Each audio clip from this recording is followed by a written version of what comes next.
প্রিয় দর্শক, আসসালামু আলাইকুম। আশা করি আপনারা সবাই অনেক বেশি ভালো আছেন। আমার চ্যানেলে যারা নতুন অবশ্যই তারা সাবস্ক্রাইব করে পাশে থাকবেন। আজকে আমরা যে বিষয় নিয়ে আলোচনা করব তা হচ্ছে নির্বাচনের দিন আওয়ামী লীগের কার্যক্রম কি এবং সেদিন আওয়ামী লীগের কর্মী সমর্থক কি করবে, এই বিষয় নিয়ে আজকে আমরা আলোচনা করব।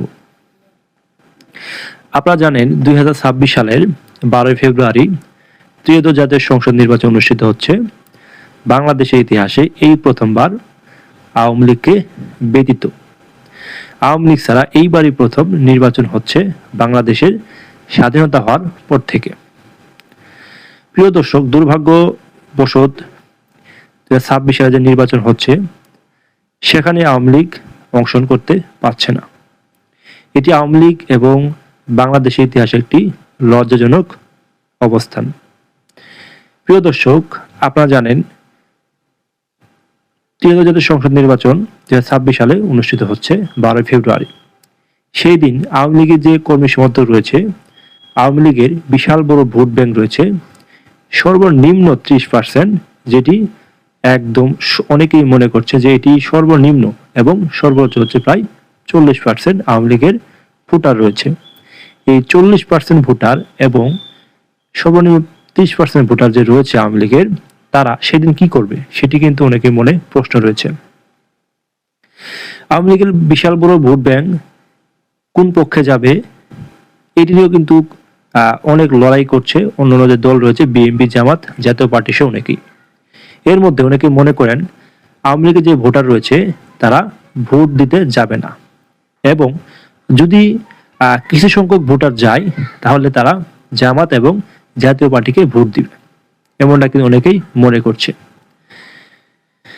আপনারা জানেন শেখ হাসিনা এবং আওয়ামী লীগের যে নেতৃত্ববৃন্দ রয়েছে তারা এই ভোটকে অবৈধ, নির্বাচন কমিশন এবং অবৈধ প্রধানমন্ত্রী অর্থাৎ ডক্টর ইউনূসকে অবৈধ ঘোষণা দিয়ে এই জাতীয় সংসদ নির্বাচন বর্জন করেছে, অর্থাৎ তারা বর্জন করেছেন এই ভোটকে।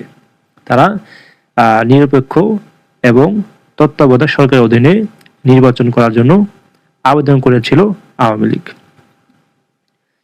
আপনারা জানেন আওয়ামী লীগের যে বর্তমান যে সভাপতি রয়েছে পলাতক শেখ হাসিনা, তিনি কিন্তু বিদেশ থেকে আওয়ামী লীগকে একত্র করা এবং আওয়ামী লীগের যে নেতাকর্মী রয়েছে তাদেরকে দিক নির্দেশনা দিয়ে যাচ্ছে। আপনারা এটি অবগত রয়েছেন। আপনারা জানেন আওয়ামী লীগের যে সভানেত্রী রয়েছেন শেখ হাসিনা, তিনি কিন্তু বাংলাদেশের রোল মডেল, অর্থাৎ তার নেতৃত্বেই তার যে রাজনৈতিক কেরিয়ার, তার মাধ্যমেই বাংলাদেশের ইতিহাসে সবচেয়ে উন্নয়নশীল দেশে পরিণত হয়েছে। সেজন্যই আওয়ামী লীগের নেতাকর্মী রয়েছে তাদেরকে নির্দেশ দিয়েছে যদি তত্ত্বাবধায়ক সরকারের অধীনে নির্বাচন না দেওয়া হয় তাহলে এই অবৈধ সরকারকে বর্জন করতে। আওয়ামী লীগের যে বিশাল বড় ভোট ব্যাংক রয়েছে তারা সেদিন ভোট দিতে যাবে কিছু সংখ্যক মাত্র, আর সেই ভোট নিয়ে কিন্তু আওয়ামী লীগের যে ভোট রয়েছে সেই ভোট নিয়ে কিন্তু জামাত, এনসিপি এবং বিএনপি, জাতীয় পার্টি, অনেকে কিন্তু বিভিন্ন ধরনের মন্তব্য করে যাচ্ছে। আমরা ক্ষমতায় গেলে আওয়ামী লীগের কিছু করব না, এবং আমরা যদি ক্ষমতা যেতে পারি আওয়ামী লীগের যে মিথ্যা মামলা রয়েছে সেগুলো প্রত্যাহার করা হবে। আর নানা ধরনের তারা মিথ্যা একটি প্রতিশ্রুতি দিচ্ছে যেন আওয়ামী লীগের ভোটগুলো সেই দল পায়। এইসব বিষয় নিয়ে তারা প্রচুর পরিমাণে বিভিন্ন জায়গায় প্রচার চালিয়ে যাচ্ছে, এবং জাতীয় পার্টি এই নির্বাচনে অংশগ্রহণ করছে এমনটা প্রায় নিশ্চিত। আর জাতীয় পার্টি যদি এই নির্বাচনে অংশগ্রহণ করে তাহলে আওয়ামী লীগের যে ভোটগুলো রয়েছে সেগুলো 20%, অর্থাৎ জাতীয় পার্টি পাবে। জাতীয় পার্টিকে তারা ভোট দিবে এ কারণেই জাতীয় পার্টির সাথে তাদের দীর্ঘদিনের একটি বন্ধন রয়েছে, জোট রয়েছে, এবং তাদের প্রতি আওয়ামী লীগের বিশ্বাসও রয়েছে যে জাতীয় পার্টি ক্ষমতায় গেলে আমাদের নামে যে মিথ্যা মামলা রয়েছে এগুলোর বিরুদ্ধে তারা কথা বলবে, এমনটি কিন্তু তারা মনে করেন। অর্থাৎ নির্বাচনের দিন আওয়ামী লীগের হাতে দুটি অপশন রয়েছে, সেটি হচ্ছে তা এই ভোটকে বর্জন করেছেন এবং মানুষ যেন ভোট দিতে না যায় সেই জন্য তারা নিরুৎসাহিত করবে জনগণকে। এই কার্যক্রমগুলো, এবং যদি তারা আওয়ামী লীগ যদি বাংলাদেশের ভিতরে সহিংসতা করতে চায় নির্বাচনের দিন, তাহলে সম্ভবত তারা সফল হবে না। যে কারণে বাংলাদেশের যে আইন শৃঙ্খলা রক্ষাকারী বাহিনী রয়েছে, সেনাবাহিনী, র্যাব, বিজিবি, সকলেই কিন্তু এই বিষয়টি নজর রেখেছে যেন সেদিন কোনো সহিংসতা না হয়। কিন্তু আওয়ামী লীগ যদি চেষ্টা করে তাহলে সেটি সম্ভব, তবে আমার মনে হয় সেটি তারা করবে না। তারা চাচ্ছে একটি নির্বাচন হলে, নির্বাচিত সরকার ক্ষমতায় বসলে তাদের সাথে নেগোশিয়েশন করে আওয়ামী লীগের যে নিবন্ধন রয়েছে সেটি উদ্ধার করবে। তারপর তারা তৃণমূলের যে নেতাকর্মী রয়েছে তাদের দিয়ে নেতৃত্ব তৈরি করবে এবং সাধারণ মানুষকে আওয়ামী লীগের পক্ষে ডাকবে।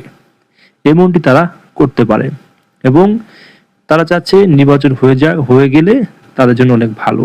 কিন্তু তারা কোথায় ভোট দিবে সেটি কিন্তু শিওর নয়। অনেক ভোটার রয়েছে, তারা কিন্তু আওয়ামী লীগে অনেক ভোটার রয়েছে, তারা ভোট কেন্দ্রে যাবে না গ্রেফতারের ভয়ে, এবং আমাকে যদি গ্রেফতার করা হয় সেহেতু তারা ভয়ে সেদিন ভোট দিতে যাবে না, এবং ভোট দেওয়ার পরে তাদের উপর একটি আক্রমণ হতে পারে এমন ভয়ে তারা ভোট দিতে যাবে না। এবং যারা ভোট দিতে যাবে তারা বেশিরভাগ মানুষ জাতীয় পার্টি অথবা জামাতকেই ভোট দিবে, এমনটি অনেকে মনে করছেন।